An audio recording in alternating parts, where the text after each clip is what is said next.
Hello friends, welcome back to my YouTube channel. This is Vishakha Tiwari. इसमें बेटा हम भारतीय राष्ट्रीय आंदोलन और आधुनिक इतिहास के 150 क्वेश्चन करेंगे बेटा। जितना एक्सप्लेन करते बनेगा मैं चाहूंगी कि होता चले उतना एक्सप्लेन। और बेटा वैसे भी आप जानते हो कि मैं बहुत बड़ी यूट्यूबर तो हूं नहीं कि आप बहुत ज्यादा टाइम मुझे दोगे, तो इसलिए मेरी कोशिश रहेगी कि ज्यादा से ज्यादा क्वेश्चन आपको करा दूं, क्योंकि क्वेश्चन इंपॉर्टेंट है बेटा। और इसमें बहुत अच्छे क्वेश्चन है, आप इसको एक बार जरूर करना। 150 क्वेश्चन है, देखती हूँ मैं कम समय में कितना ज्यादा करा पाती हूँ। ठीक है, चलिए विदाउट वेस्टिंग आवर टाइम हम लोग इसको स्टार्ट करते हैं। भारतीय राष्ट्रीय कांग्रेस का प्रथम अधिवेशन कब और कहाँ हुआ था? तो ये आप बताइए। भारतीय राष्ट्रीय कांग्रेस, तो ये आप देख रहे हो, मैं जो आंसर है वो भी लगा दी हूँ, उसको एक्सप्लेन भी कर देती हूँ आपको। तो 28 दिसंबर 1885 बंबई में, ये बंबई में हुआ था। उस समय बंबई, जो कि आज मुंबई हो गया। 28 दिसंबर 1885, 28 दिसंबर, ये आपको लिखने से भी क्या होगा कि याद होते चलेगा। 1885 बंबई में ये क्या था कि ये पहले कांग्रेस, ये जो बंबई में हुआ, वह पहले कांग्रेस का प्रथम अधिवेशन पुणे में होना था, किंतु वहां प्लेग फैल जाने के कारण बंबई में करना पड़ा। गोकुल तेजपाल संस्कृत कॉलेज मुंबई में 28 दिसंबर 1885 में हुआ, जिसके प्रथम अध्यक्ष व्योमेश चंद्र चटर्जी थे। ये भी पूछ सकता है क्वेश्चन, तो इसको भी आप याद रखना कि प्रथम अध्यक्ष व्योमेश चंद्र बनर्जी थे। भारतीय राष्ट्रीय कांग्रेस की स्थापना 28 दिसंबर 1885 में की गई थी। भारत के सेवानिवृत्त ब्रिटिश अधिकारी एलेन ऑक्टोबियर ह्यूम ने कांग्रेस के गठन में महत्वपूर्ण भूमिका निभाई थी। ये भी आपको क्वेश्चन आगे मिलेगा, तो इसमें एक ही साथ आपको 3-3 आंसर क्वेश्चन मिल गए। ठीक है, चलिए नेक्स्ट क्वेश्चन देखते हैं। कांग्रेस के प्रथम अधिवेशन की अध्यक्षता किसके द्वारा की गई? देखो बेटा, कांग्रेस के प्रथम अधिवेशन की अध्यक्षता है व्योमेश चंद्र चटर्जी, जो मैं आपको ऊपर बताई हूँ। प्रथम अधिवेशन की अध्यक्षता व्योमेश चंद्र बनर्जी के द्वारा की गई। ये आपको स्थान हो गया बंबई, जो कि वर्तमान में मुंबई है।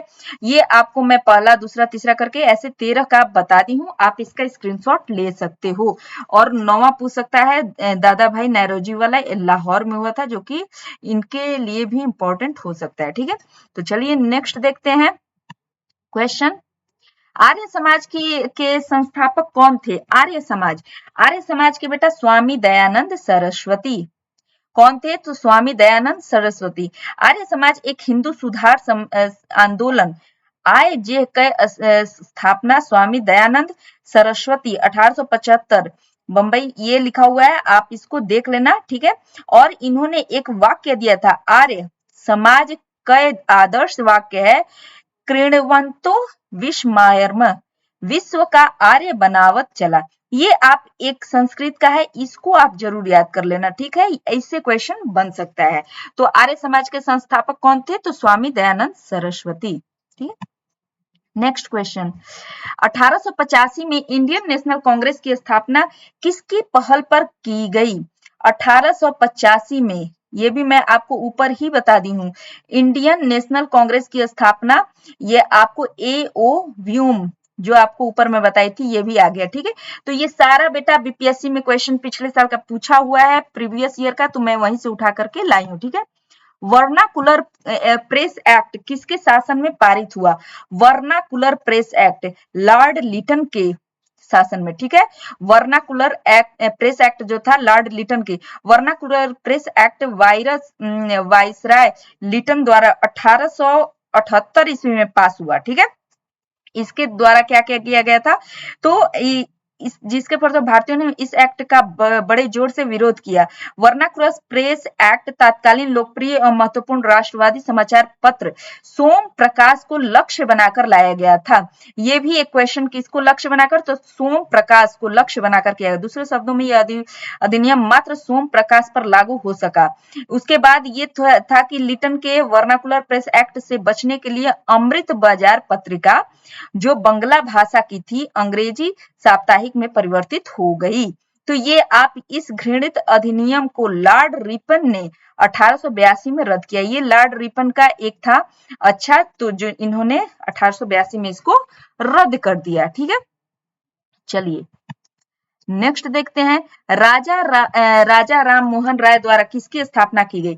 तो ब्रह्म समाज की। किसकी स्थापना की गई थी? तो राजा राम मोहन राय द्वारा ब्रह्म समाज की स्थापना। ब्रह्म समाज भारत का एक सामाजिक धार्मिक आंदोलन था जिसने बंगाल के, ये भी क्वेश्चन पूछा है, जिसने बंगाल के पुनर्जागरण युग को प्रभावित किया। ये क्वेश्चन पूछा गया है बेटा, किसने बंगाल के पुनर्जागरण युग को प्रभावित किया? तो ब्रह्म समाज यानी राजा राम मोहन राय। तो ये भी है। विशिष्ट सुधारक 20 अगस्त 1828 में ब्रह्म समाज को राजा राम मोहन राय द्वारा द्वारकानाथ टैगोर ने स्थापित किया था। ठीक है, तो ये सब इंपॉर्टेंट क्वेश्चन है जो कि आप देख किसके लिए, तो सती प्रथा, बाल विवाह, जाति तंत्र, अन्य सामाजिक जो भी सुधार किए थे इसमें इंक्लूडेड है। पूना सार्वजनिक सभा की स्थापना किसके द्वारा की गई? पूना सार्वजनिक सभा की महादेव गोविंद रानाडे इनके द्वारा। ठीक है, तो जो पूना सार्वजनिक सभा की स्थापना 2 अप्रैल 1870 को महादेव गोविंद रानाडे ने की थी। पूना सार्वजनिक सभा सरकार और जनता के बीच मध्यस्थता कायम करने के लिए बनाई गई थी। ये भी पूछ सकता है किसके लिए, तो सरकार और जनता के बीच। भवन राव श्रीनिवास राव इस संस्था के प्रथम अध्यक्ष थे। इनको भी याद कर लेना आप लोग। यंग इंडिया के लेखक कौन है? यंग इंडिया के लेखक, इसमें देखो बेटा, इसमें कंफ्यूजन था, आपको मैं ये कंफ्यूजन दूर कर रही हूँ। ठीक है, तो इसको आप ध्यान से देखना। यंग इंडिया के लेखक कौन है? तो इसमें जो नाम दिया हुआ है उसके अकॉर्डिंग आपको बताना है। तो इसके अकॉर्डिंग लाला लाजपत राय हैं। तो यंग इंडिया एक साप्ताहिक पत्रिका थी जिसे महात्मा गांधी प्रकाशित करते थे। अब जब प्रकाशित पूछे, संपादन पूछे, तो किसको करना है? महात्मा गांधी को। अगर महात्मा गांधी ऑप्शन में है तो नहीं है तो लाला लाजपत राय आप लगाओगे। पत्रिका अंग्रेजी में निकलती थी। गांधी ने अपने विचारों एवं दर्शन को प्रकाशित करने के लिए आरंभ किया था। उसके बाद यंग इंडिया, ये देखिए लेखक लाला लाजपत राय हैं। इन्होंने अमेरिका में अपने प्रवास के दौरान यंग इंडिया लिखा और यह 1916 में पहली बार वहां प्रकाशित हुआ। ठीक है, तो ये आपको कंफ्यूजन नहीं होना चाहिए।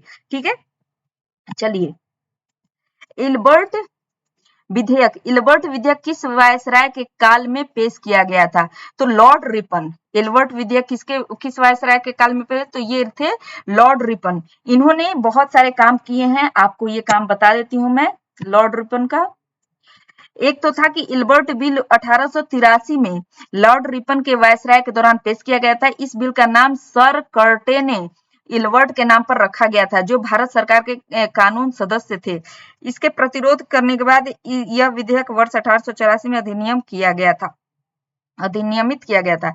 इनकी उदार विचारों और सुधारवादी वायसराय था, यह उदार विचारों वाला था। लॉर्ड रिपन ने प्रांतीय सरकारों को निश्चित अनुदान देने की प्रणाली को समाप्त किया और 1882 में शिक्षा के लिए इसने हंटर कमीशन की नियुक्ति की। ठीक है, जिसमें 20 सदस्य थे। चलिए नेक्स्ट देखते हैं। आजाद हिंद फौज का गठन किसके द्वारा किया गया था? तो सुभाष चंद्र बोस। ठीक है, सुभाष चंद्र बोस के द्वारा। सुभाष चंद्र बोस का पहली बार ये जो आजाद हिंद फौज का पहली बार अगर गठन पूछे तो पहली बार राजा महेंद्र प्रताप सिंह द्वारा 29 अक्टूबर 1915 को अफगानिस्तान में हुआ। मूल रूप से उस वक्त यह आजाद हिंद सरकार की सेना थी जिसका लक्ष्य अंग्रेजों से लड़कर भारत को स्वतंत्रता दिलाना। जब दक्षिण पूर्वी एशिया में जापान के सहयोग द्वारा नेताजी सुभाष चंद्र बोस ने करीब 40,000 भारतीय स्त्री पुरुषों की प्रशिक्षित सेना का गठन शुरू किया, उसे भी आजाद हिंद फौज नाम दिया गया। तो मेन कौन हुए? जब आजाद हिंद सरकार था तो उस समय ये थे, लेकिन इन्होंने गठन कर दिया आजाद हिंद फौज की। ठीक है, तो उन्होंने आजाद हिंद फौज को सर्वोच्च कमांडर नियुक्त करके उनके हाथों में जैसे ही ये बनाए तो इन्होंने इसको ट्रांसफर कर दिया। 21 मार्च 1944 को दिल्ली चलो के नारे के साथ आजाद हिंद फौज का हिंदुस्तान की धरती पर आगमन हुआ और 22 सितंबर 1944 को शहीदी दिवस मनाते हुए सुभाष चंद्र बोस ने अपने सैनिकों से मार्मिक रूप से कहा, हमारी मातृभूमि स्वतंत्रता की खोज में है, तुम मुझे खून दो, मैं तुम्हें आजादी दूंगा। इस पर भी क्वेश्चन आता है कि किसने ये कहा था। ठीक है, उसके बाद भारत सेवक समाज के संस्थापक थे। भारत सेवक समाज के तो ये थे गोपाल कृष्ण गोखले। भारत सेवक समाज की स्थापना गोपाल कृष्ण गोखले ने 1905 में की थी। ठीक है, उसके बाद आपको जो लगेगा उसमें से पढ़ लेना। ठीक है, उसके बाद है भारत में उग्र राष्ट्रीयता के उदय का कारण क्या था?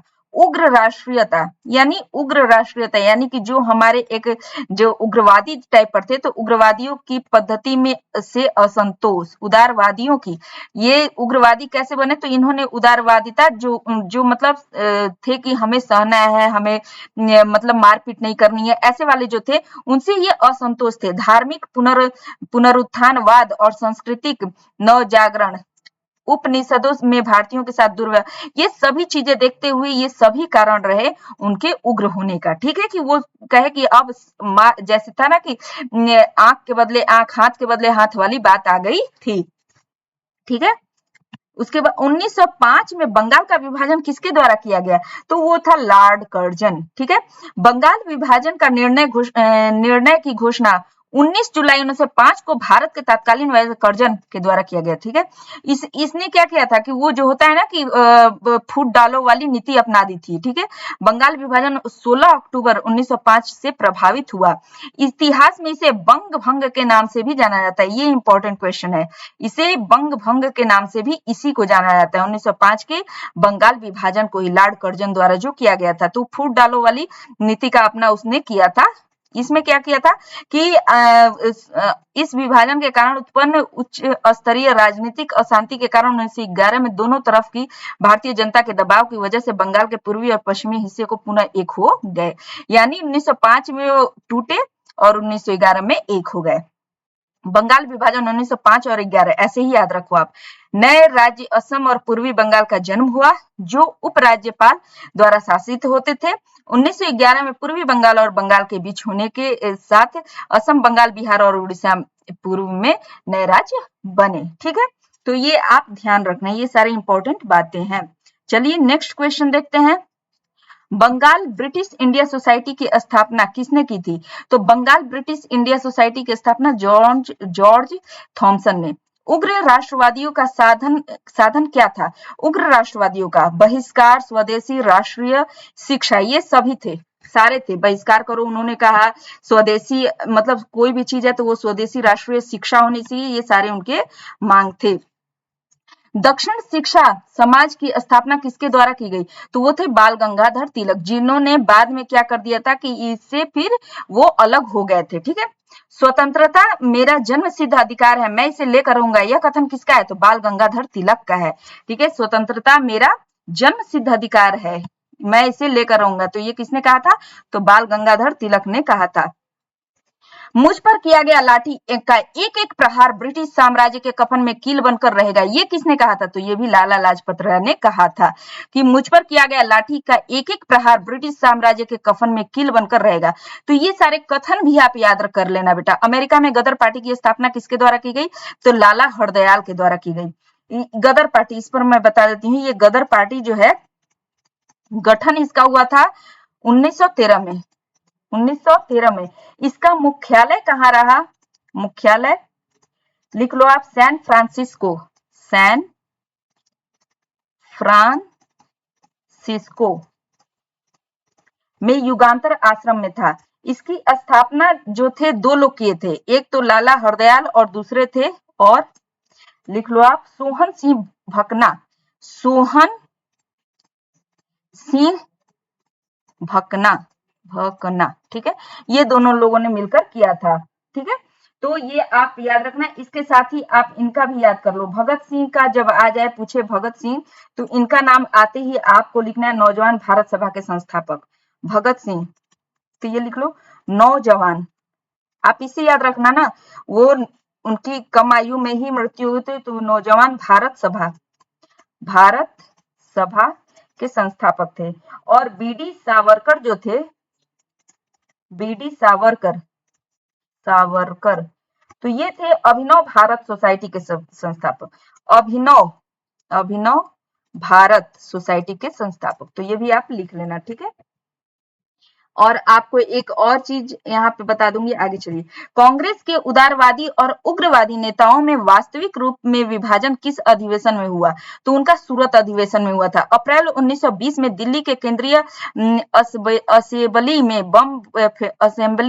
बम फेंकने वाले क्रांतिकारी नेता कौन थे? सरदार भगत सिंह। ठीक है, क्रांतिकारी आंदोलन को तात्कालिक असफलता का कारण क्या है? तो जो क्रांतिकारी आंदोलन का था उसका केंद्रीय गठन का अभाव, ब्रिटिश सरकार को की कठोर दमन नीति, उच्च मध्यम वर्ग की सहानुभूति का अभाव, ये तीनों ही कारण था। कांग्रेस के उदारवादी व उग्रवादी नेताओं में पुनः मेल कब व किस अधिवेशन में हुआ? तो 1916 के लखनऊ अधिवेशन में हुआ उनका पुनः मिलन। ठीक है, लखनऊ समझौता कब? लखनऊ समझौता जिसे कांग्रेस लीग समझौता कब हुआ? तो 1916 में। भारतीय राजनीति में जिन्ना का उदय 1916 में कांग्रेस के एक नेता के रूप में हुआ था, जिन्होंने हिंदू मुस्लिम एकता पर जोर देते हुए मुस्लिम लीग के लखनऊ समझौता करवाया था। ठीक है, भारत में होम रूल आंदोलन का नेतृत्व किसके द्वारा किया गया था? तो श्रीमती एनी बेसेंट व लोकमान्य तिलक द्वारा। ऑप्शन सही बी। ठीक है, तो इसके बारे में थोड़ा सा देख लो। 1915 ईस्वी से 1916 ईस्वी के मध्य दो होम रूल लीग की स्थापना हुई। पुणे होम रूल लीग की स्थापना बाल गंगाधर तिलक और मद्रास होम रूल की स्थापना एनी बेसेंट ने की। होम रूल लीग भारतीय राष्ट्रीय कांग्रेस की सहायक संस्था की भांति कार्यरत हो गई। इस आंदोलन के उद्देश्य स्वराज की प्राप्ति थी, परंतु इस आंदोलन में शस्त्रों के प्रयोग की अनुमति नहीं थी। दौरान क्या हुआ था कि एनी बेसेंट और 1917 में यह ध्वज बने, इन्होंने एक ध्वज बनाया। ठीक है, इस ध्वज को, लेकिन ये ज्यादा प्रसिद्ध नहीं हुआ। ये ध्वज क्या हुआ था कि ज्यादा प्रसिद्ध नहीं हुआ था। रोलेट एक्ट का उद्देश्य क्या था? रोलेट एक्ट का, इसके द्वारा रोलेट एक्ट का क्या था कि इसके द्वारा रोलेट एक्ट क्या था कि सरकार बिना मुकदमा दायर किए किसी व्यक्ति को बंदी बना सकती है और उसे प्रताड़ित। रोलेट एक्ट, इसके खिलाफ भी बहुत लोग आवाज उठाए थे। इसमें क्या था कि जो ब्रिटिश सरकार थी उसने बनाया कि जिस पर शक हो उसे उठाओ और बिना मुकदमा किए उसे जेल में डाल करके उसकी धुलाई शुरू कर दो। यही रोलेट एक्ट था। इसी तरह आपको याद करना है, जल्दी याद हो जाएगा। जलियांवाला बाग हत्याकांड घटना कब हुई थी? तो 13 अप्रैल 1919 को जलियांवाला बाग हत्याकांड हुआ था। बेटा मैं इसलिए ज्यादा एक्सप्लेन नहीं कर रही हूँ क्योंकि बहुत बड़ी हमारी वीडियो हो जाएगी। हंटर कमेटी की नियुक्ति सरकार द्वारा किस घटना की जांच के लिए की गई थी? तो जलियांवाला बाग हत्याकांड की इसकी जांच के लिए किया। जलियांवाला बाग का हत्याकांड जो हुआ था उसके लिए हंटर कमेटी की नियुक्ति की गई थी। असहयोग आंदोलन के प्रस्ताव के अनुसार आंदोलन का कार्यक्रम क्या था? असहयोग आंदोलन के प्रस्ताव के अनुसार आंदोलन का कार्यक्रम क्या था? सरकारी अदालतों का बहिष्कार, विदेशी माल का बहिष्कार, सरकारी वेतन और अवैतनिक पदों का व उपाधियों का त्याग, सभी था। ठीक है, इसमें बेटा मैं इसलिए कर रही हूँ बेटा कि इतना टाइम आप, मुझे पता है मैं बहुत बड़ी यूट्यूबर तो हूं नहीं कि आप इतना टाइम दोगे, इसलिए मेरा मैक्सिमम क्वेश्चन कराना आपके लिए बनता है कि आपका फायदा हो। महात्मा गांधी ने किस घटना से खिन्न होकर असहयोग आंदोलन स्थगित कर दिया?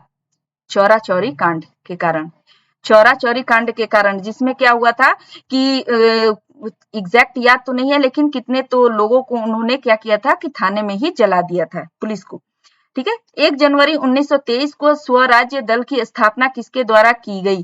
शायद मेरे समझ से 24 या 20, एग्जैक्ट नहीं याद है, आप देख लेना। ठीक है, इसको देख लेना, अभी मुझे ध्यान नहीं आ रहा है। 1 जनवरी 1923 को स्वराज्य दल की स्थापना किसके द्वारा की गई?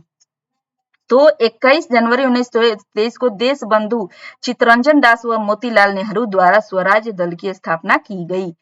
स्वराज्य दल का कार्यक्रम क्या था?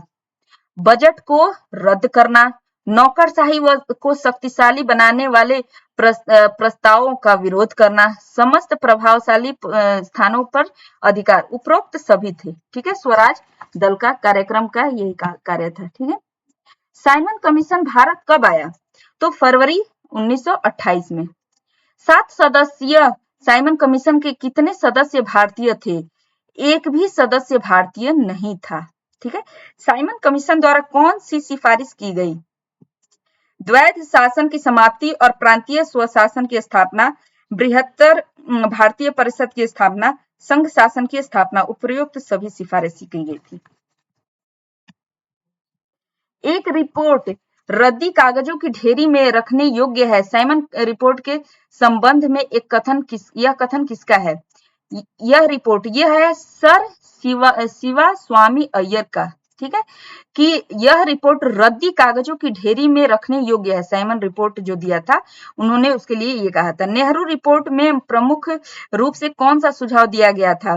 भारत को तुरंत औपनिवेशिक स्वराज्य प्रदान किया जाए, प्रांतों में उत्तरदायी शासन की स्थापना, केंद्र व प्रांतों के माध्यम शक्ति विभाजन, उपरोक्त सभी सुझाव दिए थे। कांग्रेस द्वारा पूर्ण स्वाधीनता का प्रस्ताव कब और कहां पारित किया गया था? 31 दिसंबर 1929 को लाहौर अधिवेशन में कांग्रेस द्वारा पूर्ण स्वाधीनता का प्रस्ताव लागू किया। महात्मा गांधी द्वारा दांडी समुद्र तट पर नमक कानून का उल्लंघन कब किया गया? 6 मार्च 1930 को। 6 मार्च 1930 को किया गया था गांधी द्वारा दांडी समुद्र तट पर नमक कानून का उल्लंघन। गांधी जी द्वारा सविनय अवज्ञा आंदोलन के लिए क्या कार्यक्रम निर्धारित किया गया? गांव को नमक बनाने के लिए निकल पड़ना चाहिए। बहनों की शराब अफीम विदेशी वस्त्रों की दुकानों पर धरना देना चाहिए। बहनों को, ठीक है, देना चाहिए। हिंदुओं की अस्पृश्यता त्याग देनी चाहिए। सभी में दिए थे उन्होंने, सभी कार्यक्रम उन्होंने किए थे। लंदन में ब्रिटिश साम्राज्य द्वारा प्रथम गोलमेज सम्मेलन का उद्घाटन कब किया गया था? तो 12 नवंबर 1930 को। गांधी इरविन समझौता कब हुआ था? तो 5 मार्च 1931 को गांधी इरविन समझौता, ठीक है। द्वितीय गोलमेज सम्मेलन में कांग्रेस का प्रतिनिधित्व किसके द्वारा किया गया था? तो यही एकमात्र ऐसा सम्मेलन हुआ जिसमें इन्होंने महात्मा गांधी ने भाग लिया था। तो ये द्वितीय गोलमेज सम्मेलन था, इसको याद रखना। और उसी समय कांग्रेस भाग लिया था। मैकडोनाल्ड अवार्ड के किस प्रावधान से गांधी जी को बहुत आघात हुआ? दलित वर्गों के लिए पृथक निर्वाचन क्षेत्रों की व्यवस्था, इसके लिए वो बहुत दुखी हुए थे। तृतीय गोलमेज सम्मेलन का आयोजन कब किया गया था? तो 17 नवंबर 1932 को तृतीय किया। लीग द्वारा मुक्ति दिवस कब मनाया गया? 22 दिसंबर 1939 को, ठीक है। तो बेटा एक एक लाइन में है, जल्दी जल्दी से याद करते हुए चलो आप।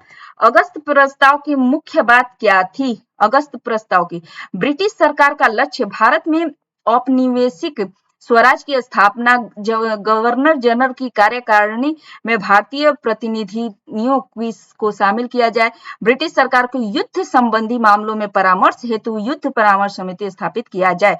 उपयुक्त सभी थे बेटा अगस्त प्रस्ताव में। क्रिप्स को भारत भेजने के लिए उत्तरदायी कारण क्या था? ब्रिटेन पर मित्र राष्ट्रों का दबाव, गांधी जी के नेतृत्व में कांग्रेस का दृढ़ दृष्टिकोण, युद्ध की बिगड़ती हुई स्थिति और जापानी संकट, ये सभी थे। अखिल भारतीय कांग्रेस के अधिवेशन में भारत छोड़ो प्रस्ताव कब पारित हुआ? 8 अगस्त 1942 को। भारत छोड़ो आंदोलन का कारण क्या था? क्रिप्स मिशन की असफलता और निराशा व व्यग्रता का वातावरण, बर्मा में भारतीयों के प्रति अमानवीय व्यवहार, शोचनीय आर्थिक स्थिति व शासन में अविश्वास, ये सभी थे। ठीक है, तो बेटा आज मैं यहीं रहने देती हूँ, बहुत लंबी वीडियो हो जाएगी। इसके साथ ही अगर आपको अच्छा लगे तो बताना, अभी 100 क्वेश्चन और रह गए। Okay, thank you.